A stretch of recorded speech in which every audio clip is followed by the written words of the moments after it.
Being part of investigations can be really scary as a nurse, a midwife, a doctor, or as a healthcare professional in general.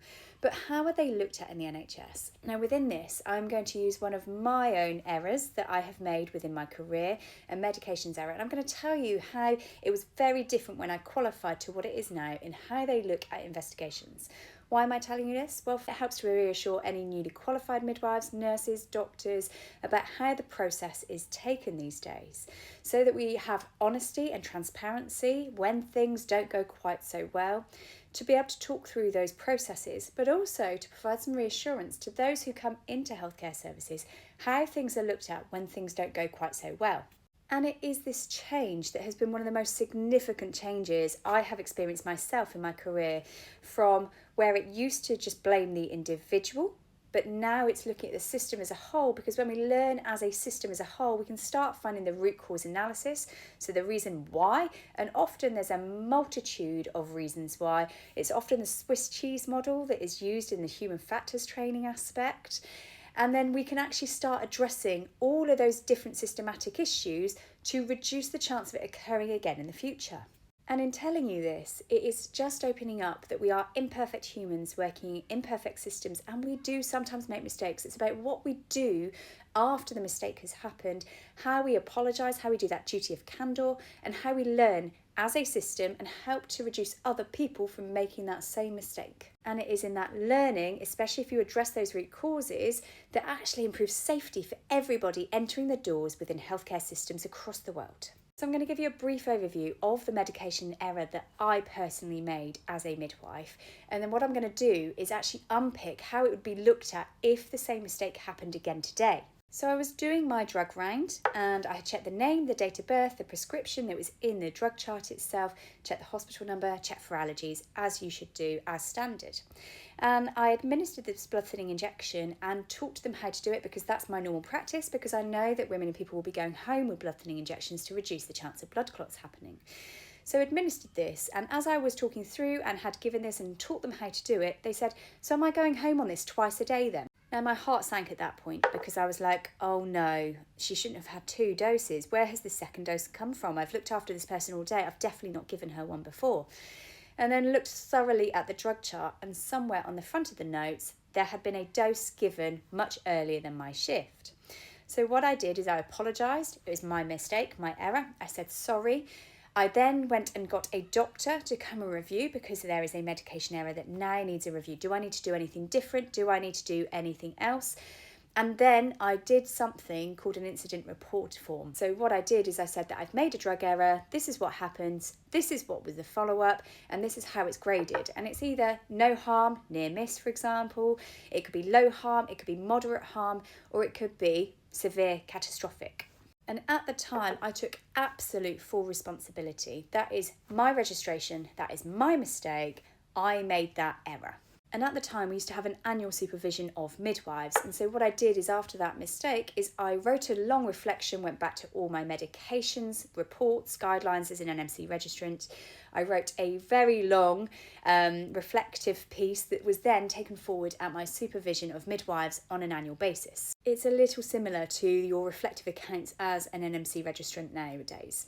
Now, at the time, it was very much blame the individual for making that mistake. There was very little system learning at the time that I had qualified. Now, the problem with this is, firstly, it doesn't open up honesty and transparency. It can actually breed people keeping things under the radar and not reporting things, because they feel like they are going to be held accountable, lose their registration. And what that does is that inhibits the learning aspect. What it also means is it doesn't actually try to find the root cause analysis of why that individual may have made a mistake in the first place. Deliberate harm is very, very, very, very rare within healthcare settings. The majority of people come to work because they want to make a difference, they want to care, they want to make things better for people.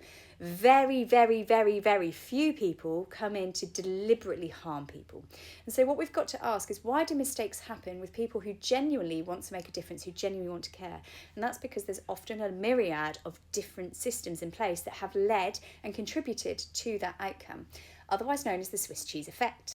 Now, if I had made that same mistake today, it would be looked at in a very different way. And this is why I want people to not be afraid of being able to come forward, to be open and honest and transparent in bringing things forward that have happened, and why going in and being open and honest and having things like huddles, for example, and debriefs, and going with your risk teams to be able to discuss things that have happened are really important to improving safety for everybody. It's nothing to fear, and actually the system can learn a huge amount from near misses, from no to low, moderate harm as well, like ways to make things better overall for everybody. I'm just going to caveat this by saying that this is a no to low harm event that has occurred.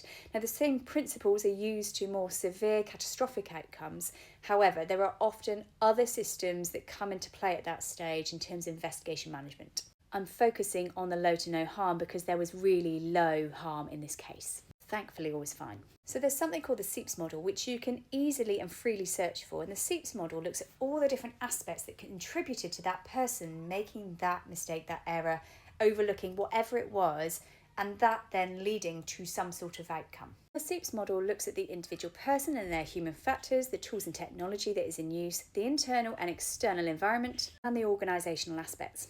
So firstly, as a midwife, I was newly qualified, so from an education and experience perspective, this absolutely can contribute to an increased chance of A, needing more support, B, needing more time to be able to undertake tasks which you don't necessarily have in reality. At the time, there was no retention programme either, so there wasn't anyone to work with. It was just you are chucked in the deep end after your 2 or 3 weeks of your supernumerary period, and that's that. As a newly qualified midwife, I was on my second rotation back to the wards. I had care of 10 families, and actually I discharged 3 that shift and had them replaced with 3. So overall, in a 12-hour shift, I'd looked after 13 families. The day before, I had been shouted at by a family because they were not discharged quick enough because of the workloads that I was under. We know that incivility can have consequences for everybody, for patients and for people themselves. And then I didn't actually get a break until about 5:30 that evening, and only took 20 minutes of my unpaid break, purely because my workload was too high to be able to manage that. So organisationally, there's a lot of things going on that can sometimes contribute to fatigue and also to mistakes happening. So then we look at the tools and technology. It was a paper chart that had handwriting on it. On the very front of the drug chart, there had been someone who had prescribed it as a one-off on the front because of the hours after birth that it needed to be given initially.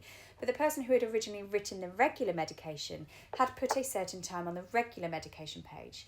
Now, as a midwife, what you tend to do is scan the front of the drug chart, scan all the single ones, but it looked very similar to another medication that had been given, and the legibility was not brilliant either.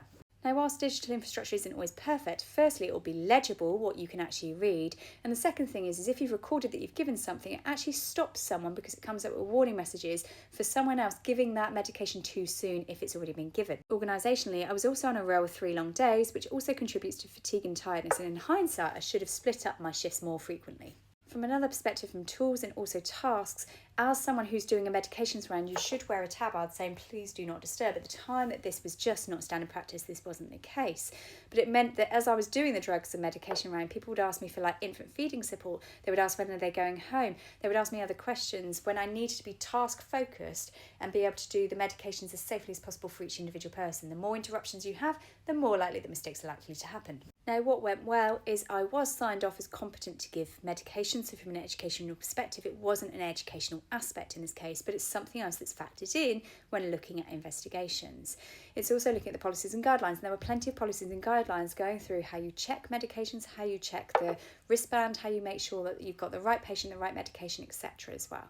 And that was followed. When looking at all of this does not detract the responsibility from the individual. I would still take that responsibility. It is still my mistake. It is still my error. I still hold my hands up, apologise. It's still something that I have done. I would still learn and write a reflection. I would still go back to the NMC side of things and revisit all of my drugs and medications policies. I would still look at my local trust guidelines as well and write that reflective statement as well. That more and more people could potentially make the same mistakes because of all the other aspects that were going on that led to the mistake happening in the first place. What learning from incidents does is it can provide evidence for business cases for more staff, for example, because if there's lots of errors happening in practice because the workloads are far too high, that gives you more evidence to go, actually, we need more members of staff because we need a much smaller patient to staff ratio overall. We look at the systems where we think about having tabards so that people don't disturb you, so that you're not interrupted in task-focused procedures, for example, with the exception of it being an emergency, for example. The day before, I had been verbally abused by a family because they weren't discharged quick enough because my workloads were far too high for any one person. That in itself meant that I had incident reported that in itself, but there was no follow-up support, there was nothing else.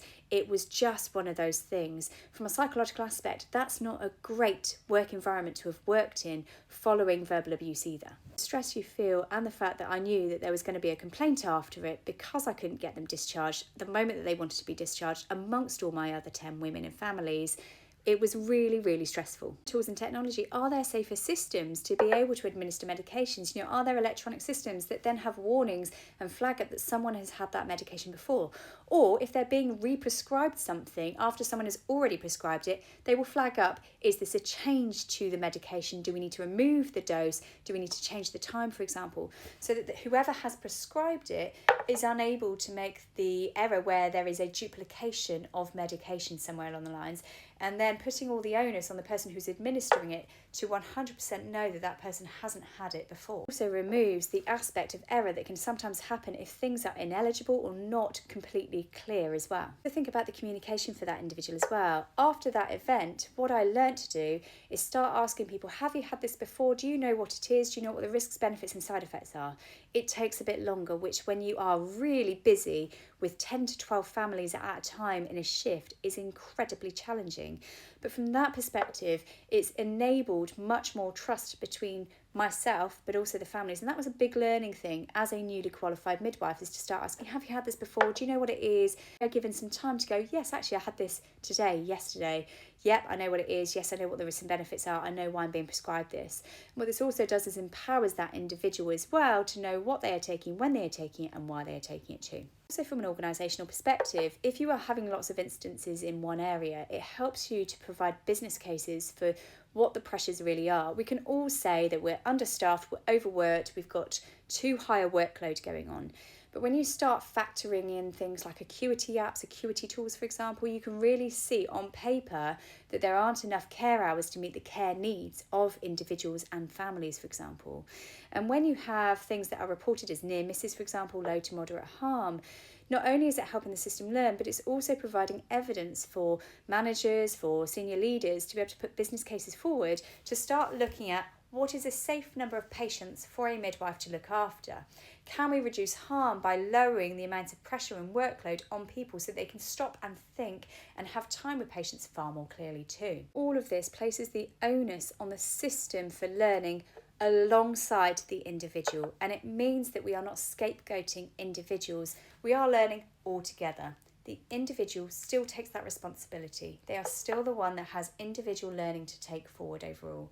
But the system also learns so that if I have another staff member in exactly the same situation, different day, that same individual should have things that help to reduce the chance of that mistake happening again. Therefore, reducing the chance of a mistake happening, therefore reducing the chance of harm and improving safety and outcomes for everybody who walks through healthcare system doors. It is in knowing how investigations have changed over time that gives me the reassurance that healthcare can change, that maternity services can improve, it can make things better overall when we start learning as a system and start finding the root cause analysis of lots of different things and making the root cause of things far better for people. I know it can happen with the right infrastructure, with the right outcomes, with the right recommendations in a maternity review, and with the right financial models of support too. I know it's possible because I've seen that difference that has happened over the last 13 to 14 years of my career. It's not going to happen overnight. It will take time. But actually, this is a really key learning that if we start learning as a system and we start finding the root cause of lots of different things, we can start addressing and putting real proper learning in place and reduce the chance of harm occurring overall. For anyone who's been part of any of this, you should also be provided with some support after as well, usually through things like PMA, for example. Human beings are imperfect and they work in imperfect systems. It's about that learning from a system perspective, but also an individual perspective, and that's how we reduce the incidents happening within the NHS, but also how improvements in safety happen as well.